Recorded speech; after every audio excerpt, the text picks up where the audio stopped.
Et si je te disais que la plupart de tes souffrances du quotidien proviennent d'une seule chose, le fait de savoir poser des limites. Parce qu'en général, si par exemple tu as vécu dans un environnement toxique, eh bien le fait de poser tes limites, ça n'a jamais été la norme pour toi. Par exemple, tu étais dans ta chambre étant enfant et ta mère rentrait constamment dans ta chambre alors que c'était ton territoire, eh bien tu as perçu ça comme le fait d'avoir un manque de limites et tu l'as ressenti constamment. Et c'est ce que tu vis dans tes relations. Et donc l'un des enjeux, ça va être de comprendre comment les poser, ces limites, et pourquoi elles sont si importantes. Et donc ça va commencer par comprendre quelles sont les différentes limites. Parce qu'il n'y en a pas qu'une seule, il y en a plusieurs. Les limites numéro 1, qui sont les plus difficiles à poser, ce sont les limites émotionnelles. Les limites émotionnelles, c'est l'une des choses les plus difficiles à mettre en place, c'est-à-dire savoir faire la distinction entre tes émotions et celles des autres. Par exemple, dans mon passé, j'ai été dans des relations où je n'arrivais pas à distinguer en fait mes émotions de celles des autres. Et du coup, comme je ressentais les émotions des autres et que je m'en sentais responsable, eh ben, j'avais des comportements qui répondaient à ces émotions qui n'étaient même pas les miennes. Et donc ça portait atteinte à ma propre personne, à ma propre identité. Et comme j'avais ce type de comportement dans mes relations, eh ben, je me retrouvais notamment à vouloir sauver l'autre personne. Ça a été le cas. J'ai été dans une relation par le passé avec une personne qui souffrait de TOC et qui avait énormément de souffrance au quotidien. Bon, déjà, sans le savoir, j'étais allé dans cette relation parce que je voulais être sauveur et me sentir utile. Ça crée un schéma toxique. Ce schéma toxique, c'est ce qu'on appelle la récompense intermittente. Puisque j'arrivais à rassurer et réconforter l'autre par rapport à ses émotions, je recevais de la dopamine et de l'ocytocine. Donc, de façon inconsciente, je me retrouvais à avoir des actions en lien avec des émotions et des besoins qui n'étaient pas les miens, et je me retrouvais récompensé. Et ça renforçait mon comportement de sauveur. Si tu es dans ce cas-là aussi, les premiers signes qui vont montrer que tu manques de limites émotionnelles, ça va être le fait de te sentir responsable des émotions des autres. Le deuxième signe, ça va être le fait de te retrouver à te justifier constamment. Et l'autre penchant de ce manquement de limite émotionnelle, ça va être le fait de te déverser sur l'autre personne sans savoir si elle est disponible justement émotionnellement. Et donc pour commencer à savoir poser tes limites émotionnelles, eh ben, ce que tu peux faire, ça va être notamment d'utiliser la communication non violente pour ton présent, mais aussi pour ton passé. Parce que cette dynamique, forcément, elle vient de quelque part. Comment développer justement les limites émotionnelles? Première chose, savoir maîtriser la communication non violente pour pouvoir dissocier la personne et la situation de tes émotions et de tes besoins. Donc il faut maîtriser parfaitement la structure. Et de l'autre côté, c'est être OK avec l'inconfort. Et l'inconfort, c'est quelque chose qui se travaille. C'est le fait, par exemple, d'aller dans des situations où on n'aurait pas l'habitude d'aller. Ça peut être le fait d'être OK avec le silence, seul, sans notification, pour pouvoir habituer son cerveau au fait d'être traversé par des émotions et des besoins avec lesquels on est peut-être inconfortable. Ça va renforcer justement les limites émotionnelles. La communication non violente dans ces situations, c'est l'un des outils majeurs pour maîtriser les limites émotionnelles. Donc, face à une situation que tu as peut-être vécue, tu peux dire, quand je vois que tu ne me parles plus depuis 2 mois, 3 mois, je me sens triste et j'ai besoin d'être rassuré, est-ce que ça serait OK pour toi pour qu'on s'explique vis-à-vis de la situation? Et si la personne ne te répond pas, eh bah, tu passes à autre chose. Tu as fait ce que tu avais à faire et tu continues ta vie. Ça prouve simplement que la personne, elle n'est pas capable justement de s'exprimer sur ses besoins et ses émotions. Et c'est pas grave. Peut-être qu'elle viendra plus tard, mais dans ta tête, tu as fait ce qu'il fallait. Et c'est tout. Et si la personne refuse, par exemple quand tu le fais en communication non violente, tu peux préciser, sinon je mettrai mon attention sur d'autres choses, sinon je devrais arrêter cette relation, sinon je partirai, sinon je quitterai la pièce. Bref, poser une limite concrète avec une action. Et l'enjeu, ça va être de fixer une date. En fixant une date, tu te forces en réalité à passer à l'action.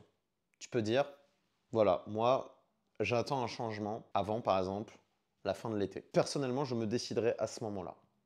Je te laisse le temps de faire ces changements-là. Si tu ne les fais pas, c'est pas grave, mais j'arrêterai la relation. Et voilà. Là, tu as posé des limites émotionnelles avec une véritable limite actionnelle. Le deuxième type de limite, ça va être les limites matérielles. Ça, c'est les limites, par exemple, liées à la possession. Ce sont tes objets. Ils t'appartiennent, ils ont une valeur sentimentale. Et ce qui peut se passer justement dans les relations, ça va être de transgresser justement ces limites-là pour montrer qu'on essaye de dominer l'autre. Un des exemples que j'ai en tête, c'est un client avec lequel j'ai travaillé qui avait justement cette problématique de vie liées aux limites matérielles. Sa mère allait constamment dans sa chambre et déposer ses affaires un peu partout, déplacer ses affaires, bref, était dans une dynamique qu'on appelle une dynamique de domination. Elle voulait montrer sa domination à son enfant. Et donc l'enfant ne pouvait pas se dire « je suis chez moi ». Il avait l'impression d'être écrasé. Cette problématique liée aux limites matérielles, ça a fait qu'il se retrouvait dans des relations avec des femmes où ces femmes avaient tendance à prendre ses affaires, à utiliser sa carte bleue. En gros, il se laissait faire vis-à-vis de ce qu'il possédait par rapport à ces femmes. Et le premier travail qu'on a fait ensemble, ça a été de définir ses limites matérielles, de comprendre comment il devait poser ses limites liées à sa mère.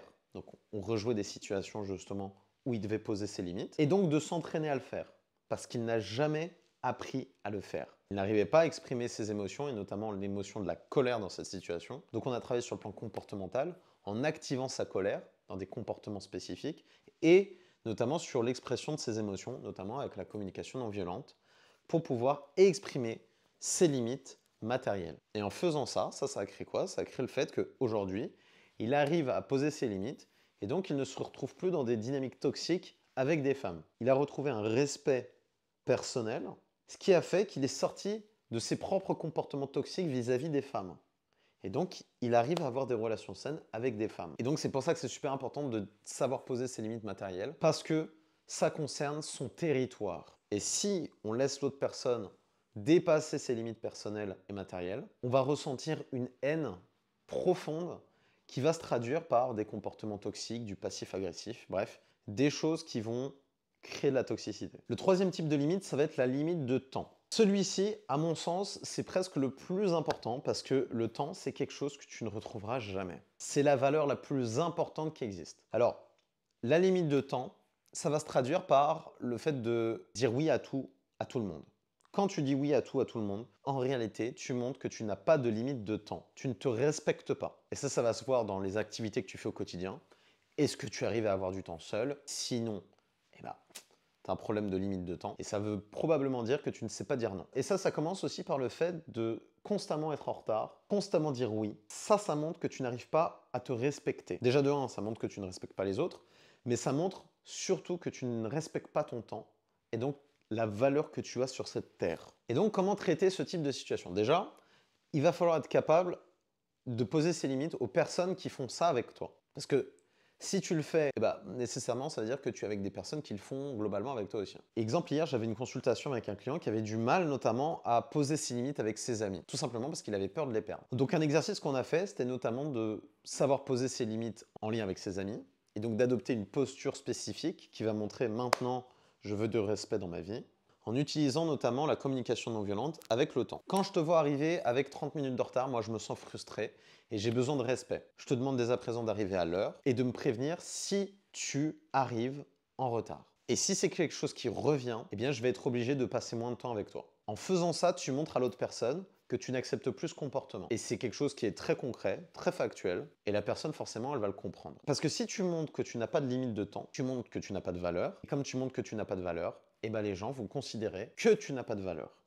Et ils vont te traiter comme si tu n'en avais pas. Alors que si tu commences à montrer que ton temps est extrêmement précieux, eh ben, ils vont le vivre de cette manière aussi. Tu ne vas plus accorder de temps à des personnes qui montrent que tu n'as pas de valeur. Ça, c'est une des choses que j'ai faites aussi dans ma vie par le passé. C'est que j'ai dit exactement cette communication non violente-là avec eux, en disant voilà, je vois que tu es arrivé 15 minutes en retard, je suis frustré et j'ai besoin de respect, je te demande d'arriver à l'heure, sinon je passerai moins de temps avec toi. Et la personne, elle a compris immédiatement. Et elle n'est plus jamais arrivée en retard parce que elle a compris que si elle le refaisait, moi, je serais capable d'arrêter cette relation. Alors oui, de l'extérieur, on peut se dire, mais il est méga exigeant. Oui, je suis exigeant sur mon temps et la qualité des relations que je veux avoir au quotidien parce que je me valorise, parce que je comprends que ma vie, c'est la chose la plus essentielle. Et ça commence par avoir des limites sur le temps, le matériel et l'émotionnel. Alors, bien sûr, des retards, ça peut arriver, bien évidemment, dans des circonstances qui sont extrêmement surprenantes ou alors des circonstances qui sont complètement indépendantes de la volonté. Mais ça devrait rester des choses qui sont extrêmement rares. Parce qu'on vit dans un monde, factuellement, où tu peux anticiper tous tes déplacements. Tu peux anticiper le métro, tu peux anticiper le trafic. C'est pratiquement plus possible d'arriver en retard. C'est simplement que la personne, elle ne valorise pas son propre temps et du coup, elle n'arrive pas à dire non sur certaines choses et ça va t'amener à des relations et des situations où on ne respecte pas tes propres limites de temps. Voilà, tu peux utiliser notamment cette utilisation de la communication non violente pour poser ces limites de temps. Le quatrième type de limite, ça va être les limites mentales. Les limites mentales, ça va être tout ce qui est de l'ordre de la pensée, de la logique et de la croyance. En gros, c'est savoir faire preuve de tolérance face aux idées des autres et de ne pas essayer d'imposer ton point de vue quand une personne expose une pensée différente. Alors, on a le droit de ne pas être d'accord, on a le droit de se dire « je ne crois pas du tout en ça », mais l'enjeu, c'est d'être respectueux et tolérant face aux idées des autres. Et ça commence par le comportement. Les comportements qui apparaissent quand on ne sait pas poser des limites mentales, ça va être le fait de ne pas dire « on est en désaccord et c'est OK, passons à autre chose, si c'est OK pour toi ». Ça va être le fait de s'empêcher de dire « c'est n'importe quoi », être dans le tu accusateur, d'attaquer justement la personne alors que l'enjeu, là, ça va être par exemple d'avoir une relation saine. Mais c'est aussi le fait de savoir ne pas s'aligner avec des choses auxquelles tu ne crois pas du tout. Parce que quand tu es aligné avec des choses auxquelles tu ne crois pas du tout, tu vas ressentir notamment beaucoup de tension et d'anxiété. Et donc l'un des enjeux, ça va être de se déconstruire vis-à-vis de ce biais-là, de ce biais cognitif, et de se dire « je n'accepte plus cette situation ». Je ressens de la tension et de l'anxiété quand on est ensemble, parce que tu me parles de sujets auquel je n'apprécie pas, et je me sens frustré. J'ai besoin de calme, je te demanderai d'arrêter de me parler de ce sujet. Et si la personne continue, ça veut dire qu'elle dépasse tes limites mentales. Donc tu es en droit de couper la relation. Tu n'es pas obligé de rester avec ces personnes. Et ça, je le dis bien, ça peut être aussi valable avec la famille. Tu n'es obligé de rien du tout. L'enjeu, c'est de savoir poser tes limites. Et une fois que tu auras posé toutes tes limites, eh ben, tu t'entoureras de personnes qui respecteront tes limites et donc qui te respecteront. Mais ça commence par être tolérant, ça commence par être OK avec les émotions et les besoins des autres. Le dernier type de limite, c'est les limites physiques. Les limites physiques, c'est le fait de respecter l'espace de la personne. Et ça commence par le fait de ne pas toucher les autres si tu n'y as pas été invité. Si tu ne connais pas la personne, eh ben, tu ne la touches pas. Ça semble logique, mais ça l'est pas tant que ça. Les limites physiques, c'est savoir respecter l'espace de l'autre, le territoire de l'autre. J'ai une cliente qui était dans une souffrance qu'elle n'arrivait pas à pointer du doigt. Et du coup, je lui ai dit, mais est-ce que tu es avec quelqu'un dans ta vie? Comment ça se passe? Elle me dit, oui, j'ai un copain, j'ai un conjoint. Et je lui ai demandé, mais c'est quoi son attitude au quotidien? Et elle me disait, bah, que ce copain, il la prenait dans les bras, il la touchait, et en fait, dans ces situations-là, elle n'en avait pas envie. Ça va engranger le fait que tu te sentes quelque part comme une proie. Parce que la personne en face, elle a une attitude de domination qui peut laisser paraître le fait que c'est de l'affection, mais qui peut déborder et se retrouver justement dans le mode de la domination. Elle était hyper étonnée par rapport à ça, et je lui ai dit, écoute, voilà ce que tu peux faire. Tu peux poser tes limites, notamment en communication non violente, en exprimant ce que tu ressens, tes besoins, et poser une limite qui soit claire, et tu verras ce qui se passe, comment ça se passe. Et la personne en face, donc son copain, eh ben, elle avait compris. Elle dit, c'est vrai, je ne m'en rendais même pas compte que ça pouvait te mettre dans un état d'anxiété, un état de sentiment de soumission. Et il a arrêté de le faire. Et elle s'est sentie beaucoup mieux. Parce qu'elle ne savait pas que ce type de comportement-là, même s'il n'était pas intentionnel ou pas conscient, eh ben, ça pouvait la plonger dans un sentiment justement d'anxiété. Et son système nerveux s'est retrouvé dans un état d'évitement et de fuite. Le fait de trop la toucher avait fait qu'elle l'évitait. Et donc, en regardant justement ces 5 limites que je t'ai exposées, eh bien, demande-toi, où est-ce qu'il y a un manquement chez toi qui peut créer justement cette anxiété? Parce que les limites, elles ne sont pas égoïstes. Les limites, c'est un langage vis-à-vis de tes besoins. C'est en réalité un acte d'amour. Parce que si tu ne les exprimes pas, ces limites, eh ben en fait, les autres, ils vont jamais les comprendre. Donc, tu te sentiras frustré, tu te sentiras anxieux, tu te retrouveras dans des situations alors que même tu ne les as pas exprimées, ces limites. Donc, commence à faire ce travail sur ces limites, commence à les pratiquer, à t'exprimer vis-à-vis de tes limites, et tu te rendras compte que c'est probablement parce que tu ne posais pas tes limites que tu te retrouvais dans des situations toxiques